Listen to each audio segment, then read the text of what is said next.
Intendant Daniel Gigant, bonjour. Vous êtes en charge du CED à Salon-de-Provence. Le CED, dites-nous ce que c'est et puis dites-nous pourquoi vous êtes là sur le VR Show.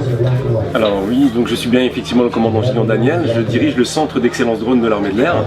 S'intégrer dans cette compétition, c'est vraiment un challenge et en même temps une véritable opportunité pour l'armée de l'air de montrer qu'elle s'adapte à un environnement très dynamique. Alors l'armée de l'air est fait du FPV. Alors on s'étonne parce que l'armée de l'air, on les voyait sur des avions grandeur. Alors pourquoi ? Alors on a l'impression effectivement que l'armée de l'air est dévolue à des gros drones. C'est vrai que c'est son cœur de métier, mais elle forme à travers le CED aussi des opérateurs de mini-drones pour elle-même et les différentes autres armées ou d'autres organes étatiques. Et en fait, c'est aussi une des prérogatives de l'armée que de s'intéresser aux mini-drones. J'ai entendu parler de votre équipe de pilotes et si j'ai bien compris, c'est pas forcément les pilotes qui sont les meilleurs pilotes de FPV. Alors c'est pas tout à fait vrai, c'est pas tout à fait faux, c'est pas meilleur ou moins bon, c'est juste des qualités qui ne sont pas forcément complètement dépendantes uniquement du fait d'être pilote dans l'armée de l'air.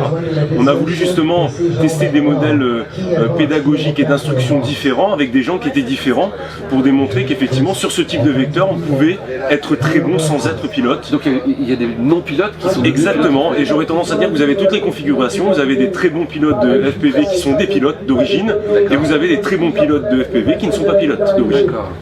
Que fait le CED pour, on va dire, sur un domaine par exemple, sur la puissance d'émission des émetteurs, les fréquences? Est-ce que vous travaillez là-dessus pour... Oui, tout à fait. Pour nous, véritablement, c'est une opportunité, presque un laboratoire technico-opérationnel, tester des technologies qui sont à même de faire évoluer le sport lui-même, mais dans une certaine mesure aussi de faire évoluer des technologies qui potentiellement a d'intérêt pour l'armée de l'air. Donc oui, effectivement, on participe aujourd'hui à cette campagne d'évaluation des émissions pour montrer qu'effectivement les niveaux de puissance affichés permettent de faire évoluer ce sport dans la bonne direction. Ça, c'est une excellente chose.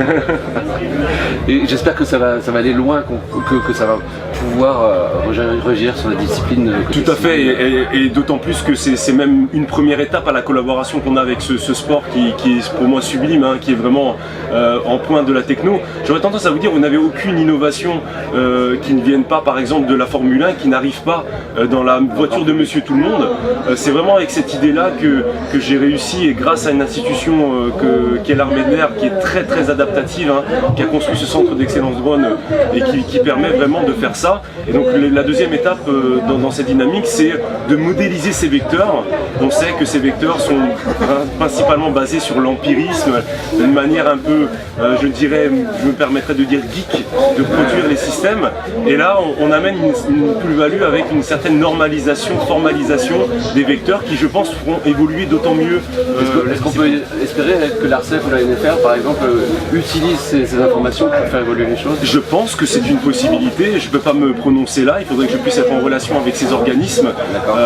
Je pense que c'est une possibilité. Le fait de crédibiliser ce sport, ces technologies à travers un organe étatique qui représente le centre d'excellence drone, je pense que c'est une bonne chose.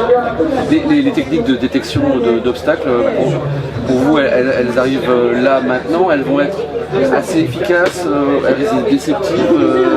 Je pense qu'on arrive à une valeur ajoutée de ces technologies qui commencent à prendre le pas finalement sur des technologies de type automatique, à base justement d'intelligence artificielle. Personnellement, moi je développe ce type de technique à base d'intelligence artificielle, une espèce d'œil artificiel qui est capable de déterminer dans un environnement complexe des choses, des obstacles, des avions potentiellement en collision.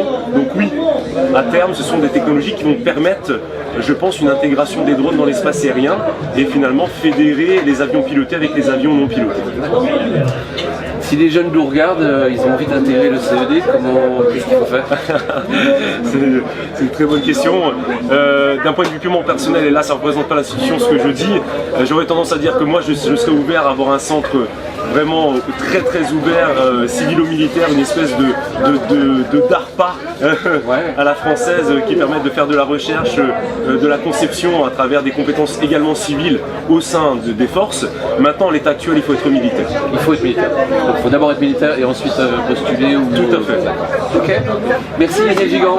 Merci beaucoup. Je vous en prie, c'était un plaisir de vous répondre. Merci.